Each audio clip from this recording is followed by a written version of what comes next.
Welcome back to Soumyaraj YouTube channel. After long time ನಾನು video upload ಮಾಡ್ತಾ ಇದ್ದೀನಿ. ಸ್ವಲ್ಪ ದಿನ ಗ್ಯಾಪ್ ಆಗಿತ್ತು. ಇವತ್ತು ನಾವು ಎಲ್ಲಿಗೆ ಹೊರಟಿದ್ದೀವಿ ಅಂದರೆ ಆಂಜನೇಯನ ಜನ್ಮಸ್ಥಳ ಆಗಿರುವಂತಹ ಅಂಜನಾದ್ರಿ ಬೆಟ್ಟಕ್ಕೆ ಹೋಗ್ತಾ ಇದ್ದೀವಿ. ಆ್ಯಂಡ್ ಪುರಾಣದಲ್ಲಿ ಈ ಒಂದು ಬೆಟ್ಟನ ಕಿಷ್ಕಿಂಧೆ ಅಂತಲೂ ಕೂಡ ಕರಿತಿದ್ರು. ದೆನ್ ಹನುಮಂತನ ತಾಯಿ ಹೆಸರು ಕೂಡ ಅಂಜನಾ, ಅದಕ್ಕೆ ಹನುಮಂತನಿಗೆ ಆಂಜನೇಯ ಅಂತಲೂ ಕೂಡ ಕರೀತಾರೆ.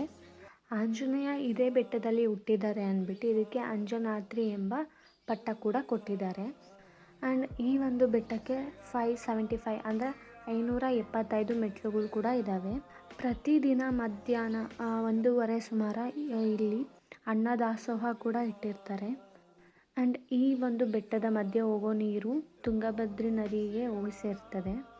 ಆ್ಯಕ್ಚುಲಿ ನಾವು ಹೋದಾಗ ನೀರು ಇರಲಿಲ್ಲ.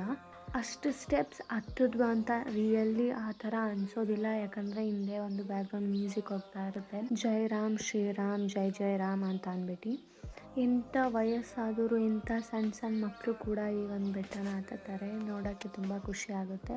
ನಾವು ಮೇಲೆತ್ತಿ ಬಂದಿದ ತಕ್ಷಣ ಅಲ್ಲಿ ಬರೋವಂಥ ತಣ್ಣನೆ ಗಾಳಿ ಸಿಕ್ಕಾಪಟ್ಟೆ ಕೂಲ್ ಫೀಲ್ ಮಾಡುತ್ತೆ ನಮ್ಮನ್ನು.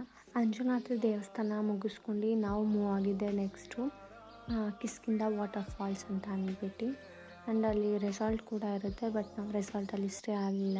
ನಾವು ಬರೀ ವಾಟರ್ ಫಾಲ್ಸಲ್ಲಿ ಆಟ ಆಡ್ಕೊಂಡು ಬರೋಣ ಅಂತ ಹೋಗಿದ್ವಿ.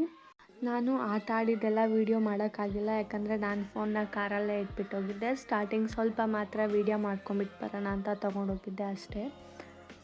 ಆಲ್ಮೋಸ್ಟಲ್ಲಿ ಈ ಒಂದು ವಾಟರ್ ಫಾಲ್ಸಿಗೆ ಫ್ಯಾಮಿಲಿ ಸಮೇತ ಹೋದ್ರೆ ಇಟ್ಸ್ ಗುಡ್. ಆ್ಯಕ್ಚುಲಿ ನನಗೆ ಅಲ್ಲಿ ಹೋದಾದ್ಮೇಲೆ ಅನಿಸಿದ್ದು ಫ್ಯಾಮಿಲಿ ಬಂದ್ರೆ ಚೆನ್ನಾಗಿರುತ್ತೆ ಅಂತ ಅನಿಸ್ತು. ಆಲ್ಮೋಸ್ಟಲ್ಲಿ ಎಲ್ಲರೂ ಫ್ಯಾಮಿಲಿ ಮೆಂಬರ್ಸ್, ಸಣ್ಣ ಹುಡುಗರೇ ಬಂದಿದ್ದರು. ದೆನ್ ನಾವು ಅಲ್ಲಿಂದ 5 o'clock ಲೆಫ್ಟ್ ಆದ್ವಿ. ಅಲ್ಲಿಂದ ನಾವು ನೆಕ್ಸ್ಟ್ ಹೋಗಿದ್ದೆ ಮಂತ್ರಾಲಯ. ನನಗೆ ತುಂಬಾ ಖುಷಿ ಇತ್ತು, ಯಾಕಂದರೆ ನಮ್ಮ ಫಸ್ಟ್ ವೆಡ್ಡಿಂಗ್ ಆ್ಯನಿವರ್ಸರಿ ದಿನ ನಾನು ಹೋಗಿದ್ದು. ನಂತರ ದರ್ಶನ ಎಲ್ಲ ಚೆನ್ನಾಗಿತ್ತು. ಸ್ವಲ್ಪ ಹೊತ್ತು ಹಾಗೆ ಕೂತ್ಕೊಂಡ್ವಿ, ಮತ್ತು ನಮಗೆ ಪ್ರಸಾದ ಸಿಗಲಿಲ್ಲ ಅವತ್ತು. ನೆಕ್ಸ್ಟ್ ನಾವು ಅಲ್ಲಿಂದ ಹೊರಟಿದ್ದೆ ಅಪ್ಪನಾಚಾರ್ಯರ ಮನೆಗೆ. ಅಲ್ಲಿ ರಾಘವೇಂದ್ರ ಸ್ವಾಮಿಗಳು ಕೂತಿದ್ದಂತಹ ಜಾಗ, ಅಲ್ಲಿ ನಡೆದಿರೋ ಅಂತಹ ಕೆಲವೊಂದು ಘಟನೆಗಳನ್ನ ಕೂಡ ಹೇಳ್ತಾರೆ. ರಾಘವೇಂದ್ರ ಸ್ವಾಮಿ ಪೂಜೆ ಮಾಡ್ತಿದ್ರಲ್ಲ ಆ ವಿಗ್ರಹ ಕೂಡ ತೋರಿಸ್ತಾರೆ. ನಂತರ ನಾವು ಹೋಗಿದ್ದೆ ಅಲ್ಲೇ ಹತ್ರದಲ್ಲಿರೋ ಅಂತಹ ಬಿಚ್ಚಾಳಮ್ಮ ದೇವಸ್ಥಾನಕ್ಕೆ.